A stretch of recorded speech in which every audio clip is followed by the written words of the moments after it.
жүрекпен жазған деп тартымды сондай абай жақсы көрген адам жазған көріп тұрған еді. Ол кезде мен Төлеуковты кім екенін білген жоқпын. Сөйтсем, ол кісі бүкіл өмірінде Абай Темірғазы қылған халық ақыны алғашқы Қазақстандағы. Соны айтайын дегенім өзі жазады. Жасым 20-ға толғанда дейді, қамтанып Абайға барам деп, атымды жаратып, күміс ер тоқымын дайындап, қамшысын дегендей, түгел бөрік шапаннан жаңалап Абайға шықтым дейді. Сонда ол кісі шамалғанда Емелтау деген жерде, ол Балқашқа қарай. Абайдың ауылына дейін бір кем 2-3 шақырым бар сияқты. Сонда жолға шығып кетеді Абайды көру үшін. Сонда анасы Қуандық бар Абайға, ақылын ал, батасын ал дегендей арқасына қалып жолға салып жібереді. Сол 2 шақырымға Абайға кетеді, алғаш көргенде. Соны айтайын дегенім, осы бір Бауыржан Амангелдіұлы, қазір мен конференцияның бір ұйғарым шешіміне кіргізсек, бір ескерткіш сұранып тұр. 20 жастағы Төлеу ақын, қасында шешесі тұр, арқасына қағып, Абайға бар деген ескерткіш қол адам болса, шарда тұрса, немесе қалбатада тұрса, ол керек нәрсе. Себебі Қуандық ақын осы жердің үлкен ақыны, осындай ескерткіш керек, Абайға бар деп тұрған сөз астында жазған. Сонан 4 рет көрдім дейді, 4-ші рет Семейге кездеседі. Сонда түсінбей отырам дейді, Абай атамыз қалай қиялданып кеткен, қайдағы жоқ бірдеңені айтып отырғандай көрді дейді. Бұл кісі әлі 30-ға толмаған жас жігіт, Абайдың айтқаны, енді азамат адамдар құс сияқты аспанға ұшып кетеді, балық сияқты суында жүреді, келешек ракета самолеттерді айтып отыр. Оны қайдан білесің? Ол кезде ойладым, мына кісі неге қияли адам ба деп ойладым да дейді. Түсінбей қалдым дейді, сол соңғы кездескенде. Енді Төлеу ақынды кішкене осы дайындағанды зерттей бастап едім. Бұл кісі атақты Уәй Шөндібайұлы деген Абайдың ең жақын көрген бір шәкіртінің бірімен жерлес, құрдас екен. Екеуі көп айтысқан екен, және қатты айтысқан кәдімгідей. Сөйтіп, бұл қалай деп тексерсем, жондағы жобалай деп жалпы Шұбартауның керейлерін айтып, соның ішінде Қосай және Бекназар деген екі үлкен ата бөлінеді екен. Екеуі де мың шаңырақтан асып кеткен, үлкен ел болып кеткен. Сол Қосайынан мына біздің Төлеу атамыз Бекназардан, бес Бекназар дейді, содан Уәй шыққан екен. Сол бұлардың айтысы екі атаның айтысы болып кеткен біраз. Сақталған кітапта бар. Сөйтіп, ел аралап, бұл серілік құрып, Совет үкіметінің ордағыға дейін байдың тұқым ретінде өмір сүреді, бұл сырасында айту керек, шалқып өмір сүреді. Бірақ Совет үкіметі кезінде енді жаңағыдай кулак, контра деген әңгімелер шығып, сотталып дегендей. Енді жарай, бұның бәрі белгілі нәрсе ғой. Мен айтайын деген менің мақаламда негізгі әңгіме Төлеу Абайдың шәкірті деген. Абайдың шәкірті екенін соған жақын келгім келді. Сол Абай тойының қарсаңында бұл кісі 70-тен асқан кезі, сонда да екі үлкен жыр жазады. Біреу Абай тойына, біреу тойдан толғау деген, той өткеннен кейін жазған. Содан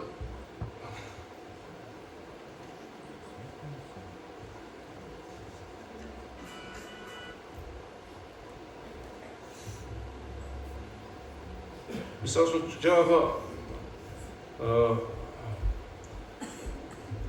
Абай тойына деген ол да бұл ұзақ жыр. Соны мынандай сөзін оқып берсем. Абайдың сөзі бар ма алмайтұғын, бекер деп мына жерін анбайтұғын. Жүрекке Абай сөзін сақтаған жан, қарын ашып өзегі талмайтұғын. Бір көрген қайта-қайта көргісі кеп, сұлудай сүйсе мейір қанбайтұғын. Абайдың сөзі терең басқа ақылынан, толықмай тұнып шыққан таза ақылдан. Абай сөз секілді сөз көрген жоқпын, не жаңа, не бұрынғы ескі ақылынан дейді. Қалай сүйшірешілікпен айтқан. Расында да өзі Абайға еліктеп, Абай дәстүрмен жазған, Мұхтар Әуезов айтады ғой. Мына кімнің ауызша болсын, жазбашы болсын, бір бөтен сөз табылмайды. Бөтен сөз жоқ арасында да. Сол жаңағы абай тойына деген жырым былай деп аяқтайды. Абаймен сөз егесті менің шешем, өзіндей болмаса да мейлі шешем. Болмас еді артық айтқан менің сөзім, абайды күні бүгін тірі десем деп аяқтапты. Енді абаймен егесті менің шешем дегенге тоқталмай қояйын, ол бәріңіз білесіздер. Оны бұл туралы Мұхтар Әуезов былай айтады: сыбан ішінде сондайлық жақсы көріскен әйелі Сауырбай ақынның қызы Қуандық. Бұл өзі де ақын қыз болған. Ақын аягөзге бір топ кісімен бара жатып, сол қыздың ауылына қонады. Абайдың қасында сүйіндік баласы Асылбек бар екен. Енді Асылбек болған Тоқжанның ағасы абайдың досы болған. Ол Қуандықтың жездесі. Сол арқылы қалжыңдасып отырып, ақыры Қуандық пен абай айтысып кетеді. Бұлардың айтысын Сауырбай үй сыртында тыңдап тұрады дейді. Сол кезде сыбан елінің үлкендері Сауырбай 17 ақынның соңғысы еді, оның қызы сірәді ақындық кейін алып кетті десіпті. Көрдіңіз бе? Бұл да расында 17-тен кейін 18 ақын сыбанда естіген жоқпыз. Сол Қуандық кейін алып кетті деп үлкендер айтқан екен. Айтса айтқандай, сол Қуандықтың өнер киесі Керейдің көгерімі төреге қонғаны мойындалған ақиқат. Себебі Төледің өзі айтады: менің атамда да әкемде де жыр жазған ақындық деген болған жоқ дейді. Енді ең маңызды менің басты мәселем мына тойдан толғау деген қазір ұмытыла бастаған дастан деп болады. Той 45 жылғы соғыстан кейін бүкіл қазақ бойынша алғашқы той. Сол тойдан кейін бірден ақ жаңағыдай естелік мынандай жыр жазу, ол көне ақындықтың несі, күш қуатын білдіреді.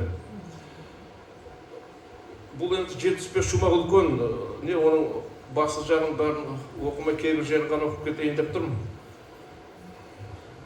Билейді: дүниеге үлгі сөзін шашқан абай, ел үшін еңбек еткен ардақты абай, әуелден әлемге айқын аруақты абай, ел үшін көздің жасын көргіп өткен, қояма оны халқым ардақтамай деп бастайды. Көрдіңіз бе? Әлемдік абай деп осы кезден айтып тұр. Содан әрі қарай ол кісі 5-6 жұмақта абайдың 100 жылдығына көріністерге қала үй салынып жатыр, бие байланып жатыр, айналаның бәрі сойыс малы, қыз келіншектер, қазан, ошақ бәрін суреттеп ақ кетеді. Енді прям сол кезде кино көріп отырғанда әсер аласың. Ақ ауыл дейді, тола қонған өлке бойын, сұлу қыз, әсем жігіт бәрі сонда дейді ақын. Содан кейін мысалға тігілген киіз үйдің біреуін былай суреттейді: сом алтын босағасы нағыз сырлы, масаты жиған жиһаз неше түрлі, іші болған жанаты түпке жиған, адамзат тұстар емес қолы кірлі дейді. Сондай соғыстан кейін анандай әсем киіз үй жасау, оның ішін толтырып қою, бұл да халықтың сол абайға деген сүйіспеншілігі.